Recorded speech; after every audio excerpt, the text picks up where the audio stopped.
As you may have learned already, the story is awful. We're in the middle of a shocking sex scandal over here, which gets worse by the day. When he died last October, Britain went into mourning. Government ministers praised his tireless energy for charity.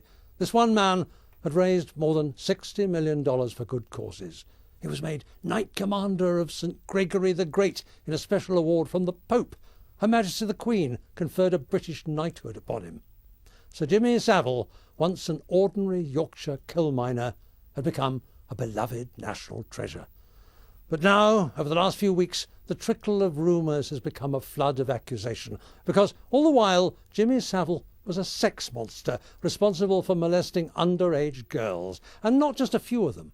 The police are investigating hundreds. It took place in his BBC dressing rooms, in his trailer, yes, he preferred a Winnebago to a house, and in the children's hospital wards where he gave his time so freely and was given the extraordinary right to wander at will. The victims were usually vulnerable, underprivileged, smitten with stardom, and therefore unlikely to be believed if they ever spoke out. And that is the real scandal, because some of them did speak out to the police 20 years ago who failed to find enough evidence. Twice this happened, and the BBC's own bosses also confronted the man, but he flatly denied everything and was simply allowed to carry on.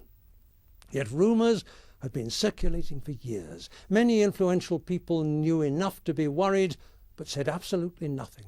Margaret Thatcher used to invite Savile to lunch. Prince Charles visited him at his house. The devout Catholic and confirmed teetotaler conned them all. Even when a BBC News team tried to make an investigative documentary shortly after his death, it was thwarted on the orders of the bosses. And why? Because last Christmas the BBC intended to show a series of glowing TV tribute programmes to their late great superstar.